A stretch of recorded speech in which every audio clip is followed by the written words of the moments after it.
இயேசு கிறிஸ்து திருப்பெயராலே நான் உங்களை வாழ்த்துகிறேன், உங்களை ஆசீர்வதிக்கிறேன், உங்களை வரவேற்கிறேன். நமக்கு இன்னைக்கு கொஞ்சம் சீக்கிரமாவே எடுத்துக்கலாம். ஏன்னா நம்ம அந்த பாட சம்பந்தமா இருந்தாலும் 2 பேர் அதை குறித்து கேட்டதுனால இது நிறைய அல்லேலூயா அப்படிங்கிற இதை குறித்து கேள்வி கேட்டிருந்தாங்க. இது ஒரு பெரிய பாடம், ரொம்ப சுருக்கமா ஒரு 15 நிமிஷத்துல எடுக்கலாம் இந்த பாடத்தை. பழைய பாடம் வந்து 2 பிரிவா இருக்கும். சுருக்கமா பார்த்தா அல்லேலூயா அப்படின்னு, அல்லேலூயா இதான் சரியான ஒரு உச்சரிப்பு. இங்கிலீஷ்ல அல்லேலூயான்னுவாங்க, தமிழ்ல அல்லேலூயா. நம்ம எதையும் நன்றா அறிந்து கொள்ளணும், அதை புரிந்து கொள்ளணும், அதை அனுபவிக்கணும். நான் அடிக்கடி சொன்ன ஒரு 7 குறிப்பு, பழைய குறிப்பு நல்லா அறிதல், புரிதல், அனுபவித்தல், அன்பு கொள்ளுதல், அறிவித்தல், உருவாக்குதல் அப்படின்னு தனி பாடமே கூடாது. 7 குறிப்பு, 2-7 சொல்லியிருக்கோம். அப்ப நமக்கு இந்த அல்லேலூயாவை குறித்து நல்ல ஒரு அறிதல் இருக்கணும், அதை குறித்த புரிதல் இருக்கணும், அதை அனுபவித்து நம்ம சொல்லணும். இது நம்ம மனதில் வச்சுக்கணும். அப்ப நம்முடைய ஆன்மீக வாழ்வுல வந்துட்டு எந்த ஒரு செயல்பாடாது பேசினா சரி, உணர்ந்தா சரி, படிச்சா சரி, மற்ற சொன்னா சரி, நம்மளோட பேசினா சரி இல்லையா, எதுவா இருந்தாலும் சரி, அதுல ஒரு அவுட்கம், எண்ட் ரிசல்ட், விளைவு இருக்கும். அது ரொம்ப முக்கியம். முக்கியமா இந்த பைபிள் பாடத்துல படிக்கிறவங்களுக்கு இது ரொம்ப முக்கியம். இது வந்து என்ன விளைவு, என்ன நான் கற்றுக்கொண்டேன், என்ன சொல்லுது, நான் என்ன இருக்கு, எப்படி இருக்கிறேன் அப்படின்னு சொல்லிட்டு அந்த எண்ட் ரிசல்ட் வந்து அவுட்கம் ரொம்ப முக்கியம் அப்படின்னு சொல்லி. இன்னைக்கு நிறைய நேரத்துல நமக்கு இருக்குன்னா ஒரு உணர்ச்சி வசப்படும். நல்லதோ கெட்டதோ எது நடந்தா உணர்ச்சி வசப்படும். திருச்சபையில ஒரு பக்கம் ஒரு உணர்ச்சி வசப்பட்டு, ஒரு பக்கத்துல எதுவுமே இல்லாம இருக்கு, ஒரே கிணத்துல போட்ட கண்டுமா இருக்கு. ஒரு இடத்துல வார்த்தைக்கு வார்த்தை, வாக்கியத்துக்கு வார்த்தை, ஒரு உணர்ச்சி வசப்படும். கரங்களை தட்டுறோம், எழுந்து நிற்கிறோம், சில வார்த்தைகளை பேசுறோம். உணர்ச்சி வசப்படுறது நல்லது. உணர்ச்சி வசப்படலைன்னா மனுஷனே கிடையாது.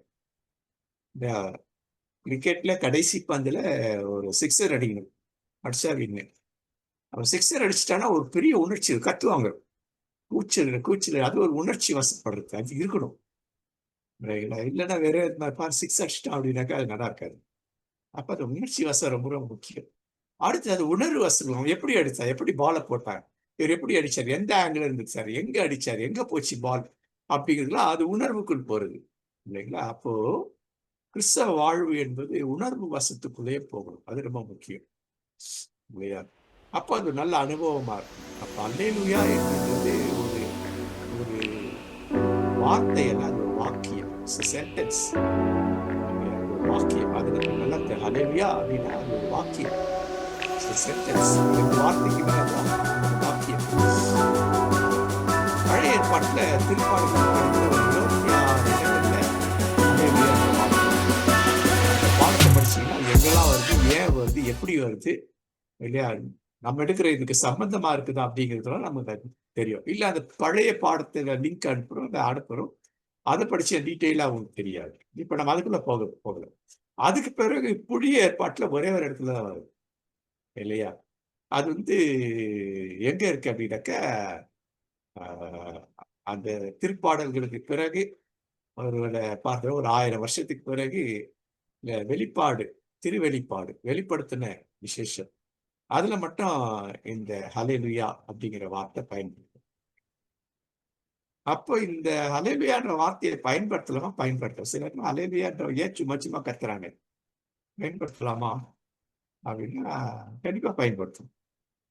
ஹல்லேலூயான்ற வாக்கியத்தை கண்டிப்பா பயன்படுத்தணும். ஆனா நல்லா முக்கியம் எனக்கு இது என்ன அர்த்தம், ஹல்லேலூயா என்ன அர்த்தம்னு தெரியும், அது சரியான டெக்னிக்கல் டெர்மினாலஜி என்னன்னு தெரியும், மிகச் சரியான அர்த்தம் என்னன்னு தெரியும் இல்லையா.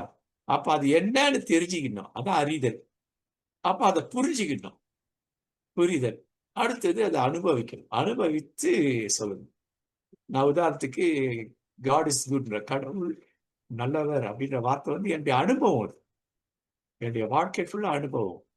இந்த ஹாஸ்பிட்டல் இருந்தது, இதுல இருந்து எல்லாமே நான் அனுபவத்தின் ஊடாக நான் சொல்றது கர்த்தர் நல்லவர், God is good அப்படின்னு. அப்ப அது ஏனோ தானே நம்ம சொல்லக்கூடாது. சொல்லவே கூடாது நிறைய பேர் சொல்றாங்க. அது ஏன் சொல்லணும்னுட்டு சொல்றவங்க ஏன் சொல்லணும், என்னன்னு சொல்லணும் அர்த்தம் தெரியாம சொல்லிட்டு ரெண்டு பக்கம் ரெண்டு எக்ஸ்ட்ரீம் இருக்கு. அப்ப நமக்கு அது தெரியணும். அப்ப யாராவது ஹல்லேலூயா அப்படின்னு சொன்னாக்கா, இந்த வாக்கியத்தை சொன்னாக்கா, அதுக்கு நம்ம எப்படி ரெஸ்பாண்ட் பண்றது ரொம்ப முக்கியம். சொன்னார்னா அதுக்கு நாம எப்படி மாறுத்தரவு கொடுக்கிறது இல்லையா?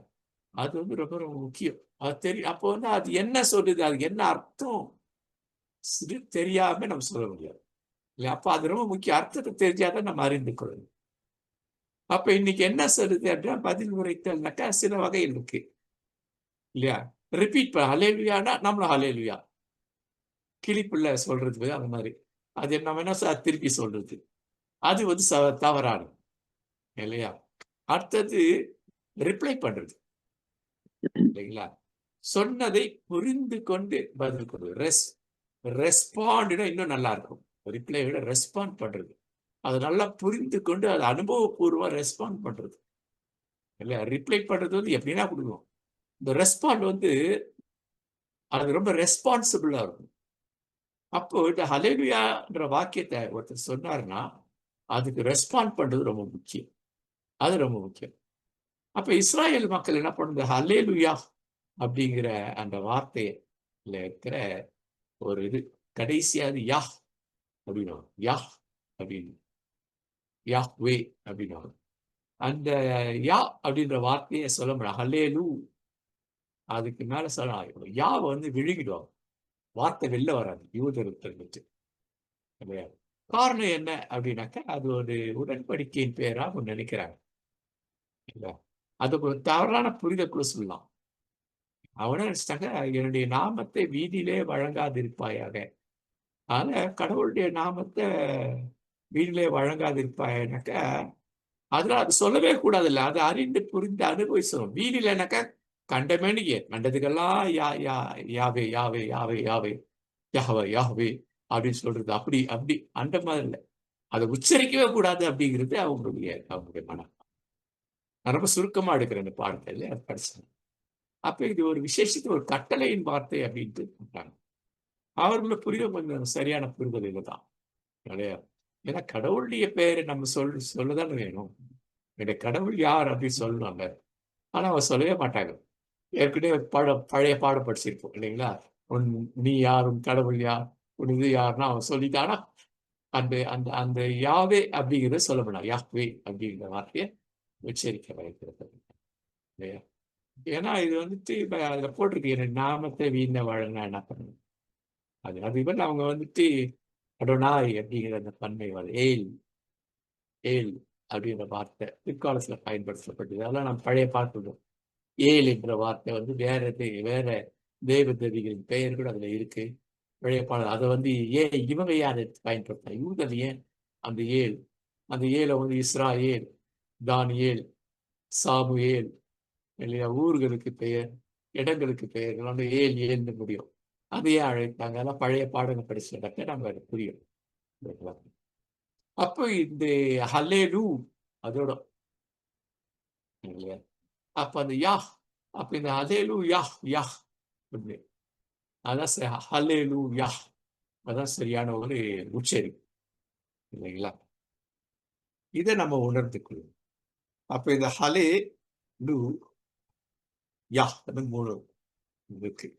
ஹலே என்பது ஒரு ஒரு ஒரு வார்த்தை, லூ என்பது ஒரு வார்த்தை, யா என்பது ஒரு வார்த்தை. அப்ப அந்த லூ அப்படின்றது என்னன்னா இட்ஸ் டெஃபினட் ஆர்டிகல் திட்டவட்டமானது. அடுத்தது வந்து இந்த லூ அப்படிங்கிறது ஒரு கன்ஜெக்ஷன் இணைப்பு வார்த்தை இல்லையா? இந்த ஹலே லூ யா அப்படிங்கிற இது வந்து இந்த மூன்று சேர்ந்த இந்த வாக்கியம் வந்து ஒரு வினை சொல். அது வினை புரியணும். தண்ணி கொடுங்கன்னா தண்ணி கொண்டு கொடுக்கணும். உன் பேர் என்னன்னா பேர் சொல்லு. வினை புரிதல் மறைமுக கட்டளை அது இல்லைங்களா? அப்ப அல்லேலூயா என்பது ஒரு மறைமுக கட்டளை அப்படின்னா வினை புரியணும், செயல்படணும். அது ரொம்ப முக்கியம். அப்ப இதுல சில பிரிவுகள் இருக்கு இல்லையா? ஹல்லேலூயா, ஹல்லேலூயா அப்படின்ற ஒரு பண்பம், ஹல்லேலூயா அப்படின்னு. இல்ல தமிழ்ல நம்ம அல்லேலூயா அப்படின்னு இல்லைங்களா? ஸோ ஹலேலு ஜா, ஏன் ஜான்னா ஜெஹோவா அப்படின்னு ஜா அந்த வார்த்தையை சொல்றோம். ஹலேலு ஜா ஜெஹோவா. யெகோவா வந்து இங்க அது வந்து ஜா ய இல்லையா? ஹலேலூஜா அப்படின்னு ஜெஹோவா அப்படின்ற அந்த வார்த்தை அதை அப்படி இதுல பார்த்துருக்கோம். அப்போ இதுல அடுத்தது என்னன்னாக்கா ஹலே அப்படின்னாக்கா என்னன்னாக்கா அது பிரைஸ் துதி அப்படின்னு அர்த்தம் இல்லையா? அது ஒருமையில சொல்லு பிரைஸ். பிரைஸ் த லார்ட், கடவுளை துதி, கடவுளை போற்று, கடவுளை புகழ், கடவுளை வாழ்த்து, கடவுளை உயர்த்து. இதெல்லாம் வெர்ப்ல வரும். துதினா துதிக்கணும், போட்டுனா போட்டணும், புகழ்னா புகழணும் இல்லையா? அப்ப இன்னொரு இதுனாக்கா கடவுளுக்கு பிரைஸ் டு த லார்ட், அது வேற.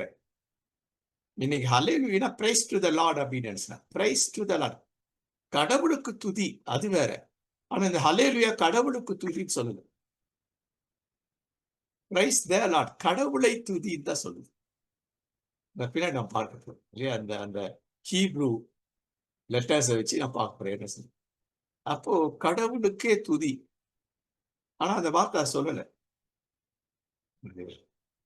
அப்ப எல்லா புகழும் கடவுளுக்கே, அது வந்து கொஞ்சம் நியரஸ்ட் இருக்கு. ரஹ்மான் சொல்றாரு எல்லா புகழும் இறைவனுக்கே, all the glory belongs to him அப்படின்றது இல்லைங்களா இந்த வார்த்தை. அது கிட்ட கொஞ்சம் நெருக்கமா இருக்கு. ஆனா அதுல சரியான வார்த்தை வந்து வேர்ப்ல வருது. இது வேர்ப்ல வந்தா நம்ம அதை வினை புரியணும். அது நம்ம புரியும். அடுத்தது பிரிவுனா கடவுளுக்கு ஒன்லி டு காட் அலோன், கடவுளுக்கு தான் துதி, மனுஷனுக்கு இல்லை. அது வந்து டெஃபினட் ஆர்டிகல் தீன்னு இருக்கும், கன்ஜங்ஷன். பிரைஸ் த லார்ட், தன்றது என்ன? Definite article the, the Lord. The வந்து அது டெஃபினட் ஆர்டிகல் இல்லைங்களா? அலோன் அது மட்டும்தான், வேற கிடையாது இல்லையா? அப்ப praise to the lord, praise be to the lord, அதை விட பிரைஸ் த லார்ட் தான் சரியான ஒரு வார்த்தை. அப்ப இங்க என்ன சொல்லுது? ஹலே லு யா, யா YAH யா, இது சரியான ஒன்று. அப்ப அல்லேலூயாவா இருக்கும், அல்லேலூஜாவா இருக்கும், அல்லேலூயாவா இருக்கணும். எல்லாமே என்ன? கடவுளுக்கே, கடவுளையே, ஹி அலோன், ஹி அலோன். அதை திட்டவட்டமா நம்ம வினை புரிய வேண்டும், வினை செய்யும். அப்ப இது வந்து எபிரேய இலக்கணத்துல ஹலே என்பது சிங்குலர், ஏற்கனவே சொன்ன மாதிரி. அல்லேலூ என்பது பன்மையில வருது, ப்ளூரல்ல. அப்படின்னா கர்த்தரை துதி, அது வந்து எப்படி இருந்தா துதியுங்கள் அப்படிங்கிற பன்மையில. சிங்குலர்ல துதியில துதியுங்கள். அது சில இடங்கள்ல கர்த்தரை துதின்னு வரும். இந்த ஹீப்ரு படிச்சா தெரியும் இல்லைங்களா?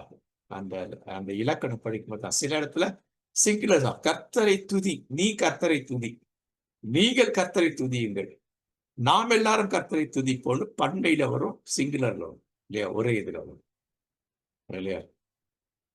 அப்போ ஹலேலு, ஹலே என்பது ஒருமை சால துதி, துதியுங்கள் இல்லையா? அப்போ தன்னிகர் அவருடைய ஹலே, அவர் தான் தி, அவர் மட்டும்தான் அப்படின்ட்டு. யா அப்படின்னு YHWHங்கிற ஆங்கில வார்த்தை.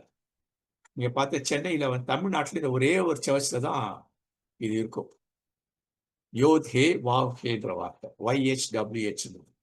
எக்மோர்ல இருக்கிற ஆண்ட்ரூ ஸ்கர்ப் சர்ச் பண்ண அந்த பெரிய இதுல பார்த்தா இது இருக்கும், ஹீப்ரூ லெட்டர்ஸ் இருக்கும் YHWH இல்லையா? அப்படின்னா என்ன? அதுல வந்துட்டு யாஹ்வே எப்படி வந்து இந்த 4 வார்த்தை வந்து உச்சரிக்க முடியாது, டெட்ராகாமிஷன், கடவுளுடைய பெயரை நாமத்தை யாரும் உச்சரிக்க முடியாத ஒன்று YHWHன்றது தான் இருக்கும். யோதே வாவ்ஹே இதுதான் இருக்கும் இல்லையா? அப்ப அது என்ன பண்றாங்க அங்க, என்ன பண்ணோம் அதுல வந்துட்டு உயிர் வவல்ஸ்ல உயிர் உயிர் உயிர் எழுத்துக்கள் கிடையாது எபிரேயத்துல. அப்போ உயிரெழுத்து ஆட் பண்ணாதான் எபிரேயத்தை நம்மளை படிக்க முடியும், நம்ம படிக்க முடியும். யூதர்கள் அது எழுத்துலாம் படிப்பாங்க. கற்றுக்கொள்ளுகிற அந்த வீடு. அப்போ என்ன அங்க இது வருது? யா வே ஒய் ஹெச்னாலேயே டபிள்யூ ஒரு ரெண்டு ரெண்டு வவல்ஸ் வருது, AEIOU இல்லையா? அதைத்தான் யா வே அப்படி யா வே அப்படிங்கிற அந்த வார்த்தை இருக்கு இல்லையா? அப்ப இது வந்து பெயர் சொல்ல வருது. யாஹ்வே என்ற பெயர் சொல், கடவுளுடைய பெயருக்கு. அப்ப அது வினை சொல்ல வருது, பெயர் சொல்ல வருது, ஒரு ஆர்டிகல் 3 வருது. அலேன்றது வினைச்சொல், ன்றது ஆர்டிகல், டெஃபினட் ஆர்டிகல் அல்லது கன்ஜெக்ஷன். 2 வார்த்தை இணைக்கணும்னா கன்ஜெக்ஷன் இருக்கும் இல்லையா? அப்ப 2 வார்த்தை இருக்கு. எழுந்து நட, இந்து எழு இந்து சேர்ந்தா அது இணைச்சொல், வினை இணைக்கிறது. எழுந்து நட. தண்ணீர் கொண்டு வா. இந்த இந்த மாதிரி நம்ம படிச்சிருக்கோம். தமிழ் இங்கிலீஷ் கிராமர்ல வந்திருக்கும். 2 வார்த்தைகளை இணைச்சாதான் ஒரு வாக்கியம் அமையும். இல்லைன்னா அந்த வாக்கியம் அமையாது இல்லைங்களா? அதை நம்ம புரிஞ்சுக்கணும். அப்ப இங்க என்ன சொல்லுது? அலே லு யா. அலேலு யானா அலேலு யெகோவா அப்படின்ட்டு. அலேலு யெகோவா ஜா அப்படின்னா அப்ப அது அலேன்றது verb, லூன்றது டெஃபினட் ஆர்டிகல், யான்றது நவுன் பெயர் சொல். அப்ப ஹலேனா பிரைஸ் verb, வினை குறி சொல்லுது. பிரைஸ் துதி அப்படின்னு. துதி. யானா யாரை துதிக்கணும்? கடவுளை துதி, யெகோவாவை துதி. அப்ப தீன்றது என்ன? இணைப்பு. Praise the lord. இதுதான் அலேலுயான்றதுக்கு சரியான நாம பயன்படுத்துற வார்த்தை இல்லையா? Praise the lord. Praise Lord pastor, praise lord brother அப்படின்ற இல்லையா? அது ஆங்கிலத்துல எபிரேய வாக்கியத்துக்கு ஆங்கில மொழிபெயர்ப்பு தான். Praise the lord. கர்த்தரை துதி அல்லது கர்த்தரை துதிப்போம், கர்த்தரை துதியுங்கள். கர்த்தருக்கே துதி இல்லை. சரியான டெக்னிக்கல் டெர்மினாலஜி இதுதான். கர்த்தரை துதி. Praise Lord pastor. அப்ப நம்ம என்ன சொல்றோம்? பிரைஸ் லார்டுமா அப்படின்றோம். அர்த்தமே இல்லாம இருக்கும். அறிவில்லாத பதிலா இருக்கும். அப்ப நான் என்ன பண்ணணும்? கர்த்தர் நல்லவர், கர்த்தர் தூயவர், கர்த்தர் உயர்ந்தவர், கர்த்தர் அன்புள்ளவர், இதெல்லாம் புகழ்து. அப்ப புகழ்றது என்னன்னு நம்ம தெரிஞ்சு வச்சுக்கணும் சரிங்களா? சோ பிரைஸ் தி லார்ட் இதுதான். அல்லேலூயான்னா கர்த்தரை துதி. நம்ம English praise Lord pastor, praise லார்ட்னா என்ன ஆகுதுன்னு அந்த பிரைஸ் அது என்ன இருக்கு இங்கிலீஷ்ல? பிரைஸ்னா என்ன? வேர்ப். அது துதி வேர்ப். தண்ணி குடு குடு கொடுங்க. The conjunction or article, definite article. Lord யாரை? நவ். புரிஞ்சிச்சிங்களா? இது புரிஞ்சாதான் அடுத்த இது புரியும். அப்ப ஹலேலு அப்படின்னாக்கா இந்த ரெட் கலர்ல ஏன் போட்டிருக்கேன்னாக்கா யூதர்கள் ஹலேலு அப்படின்னு யாக வந்து விழுங்கிடுவாங்க. ஹலேலு அப்படின்பது சரியான அவங்களுடைய உச்சரிப்பு. மனசுக்குள்ள விழுங்குறது என்ன? அலேலு யூ அப்படின்னு உள்ளது. யாக வந்து யூ. அலேலு சத்தமா இருக்கும், லூ அப்படின்ட்டு உள்ள இருக்கு. அலேலு ஏன்னா ஆக்சுவலா தான் யூன்றது என்ன? யா. அந்த யா வந்து சைலண்ட். அலே லூ இல்லையா? அங்க அண்டர்லைன். அப்ப யால மட்டும் தான் வரணும் சைலண்ட். யா வந்து சைலண்ட். யூதர்கள். அப்ப எபிரேயர்கள் ஹலேலு யூ வந்து சொல்லப்படாத ரெட்ல போட்டுருக்கு.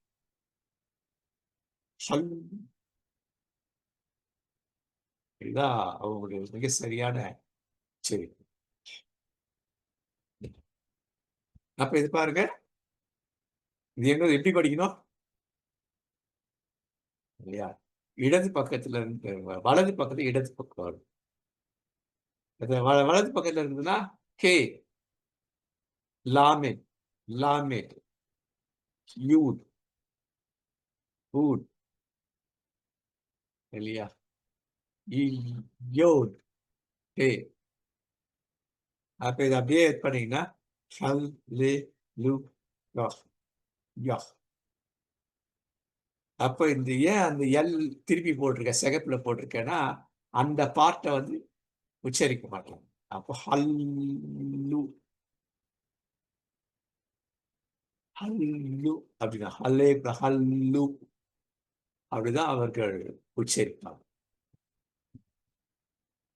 ஸோ இது நீங்க புரிஞ்சுக்கிறதுக்காக இந்த வார்த்தை. அப்போ இது என்ன சொல்லுது? டெட்ராகாமிஷன் என்ன சொல்லுது? யோத் ஹே வாவ் ஹே அப்படின்ட்டு இல்லைங்களா? இந்த பச்சை கலர்ல ஏரோ மார்க் அங்க யோத் ஹே வாவ் ஹே. யோதுனா கை, ஹேனா இல்லையா பார்த்த. எங்க பார்க்கக்கூடிய ஜன்னல், ஜன்னல் வழியா பார்க்க முடியும் இல்லையா? ஹேனாக்கா ஆணி. ஹே அப்போ அது அப்போ இது இது கிறிஸ்டியன் டெர்மினாலஜி எப்படி சொன்னாங்க? கையை பார் ஆணியை பார். யோத் ஹே வாவ் ஹே. வாவ்னா ஆணி. அப்படின்னா இயேசுடைய கையை பார், அதில் அடிக்கப்பட்ட ஆணியை பார் அப்படின்னு கிறிஸ்டியன் டெர்மினாலஜில இந்த ஹீப்ரூ டிஃபைன் பண்ணுறோம். இதுதான் வந்துட்டு அந்த சர்ச்ல ஆண்ட்ரூ ஸ்கர்க்ல வந்து இதா இருக்கும். யோத் ஹே வாவ் ஹே அப்படின்றது இல்லைங்களா? இதுதான் இது எதை வந்து இந்த இதுவே மையப்படுத்துறது இல்லைங்களா? அப்போ இந்த இந்த இந்த YHWHன்றது அன்பிரொனவுன்சபிள் வேர்ட். டெட்ராகாமிஷன் 4 வார்த்தை. YHWH டெட்ராடா 4 வார்த்தையை உள்ளடக்கியது இல்லையா? இந்த இந்த இந்த இதை வந்துட்டு உச்சரிக்கணும். YHWH யாராலையும் உச்சரிக்கணும் இல்ல. அதை உச்சரிக்கணும்னாக்கா அதுக்குள்ள வவல்ஸ் போட்டாதான் யாஹ்வே. அதனால tetragrammaton is unpronounceable word. It belongs to God alone அப்படின்ட்டு யூதர்கள் பண்ணாலும் அதை என்ன பண்ணணும்? பயன்படுத்தணும். இந்த வார்த்தையை பயன்படுத்தணும்.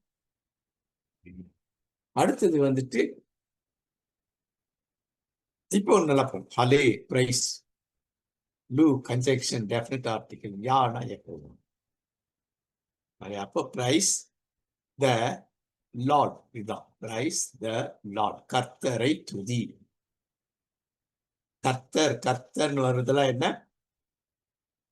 லார்ட் லார்ட்னு வரும். தமிழ்ல கர்த்தர்னு வந்து ஆண்டவர்னு வரும். கடவுளுக்கும் ஆண்டவருக்கும் என்ன அப்படி இருக்கு? கர்த்தர் இல்லையா? கடவுள் தேவன் அப்படின்னு நம்ம தேவன் பயன்படும். கர்த்தர் கடவுள். அப்போ நம்ம பிடிச்சிக்கிறதுன்னா ஏன் ஆண்டவர் அப்படின்னு? லார்ட் ஆண்டவர், கர்த்தர்னா ஆண்டவர்.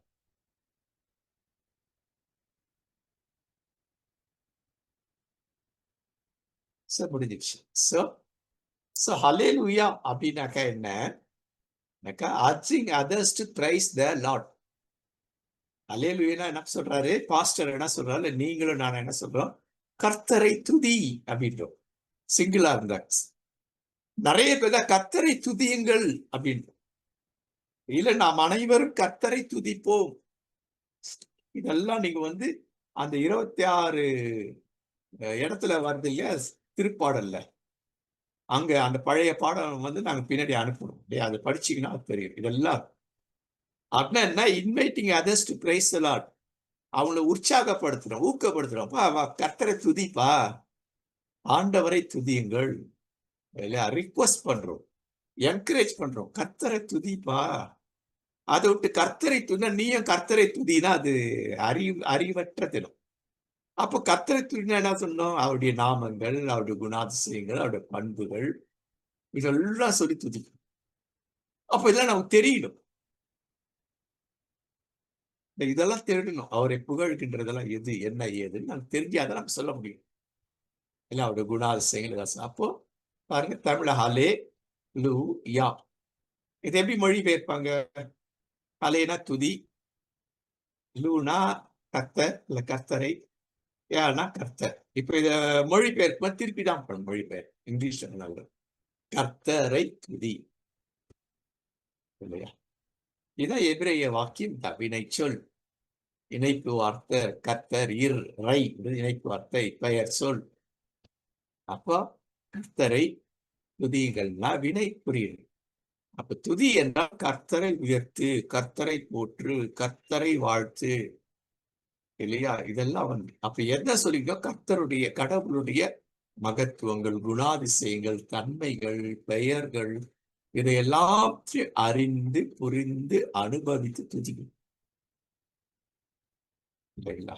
ஏற்கனவே பார்த்து கடவுளுடைய இல்லையா வண்டர் ஒர்க்ஸ் இதெல்லாம் சொன்னாங்க.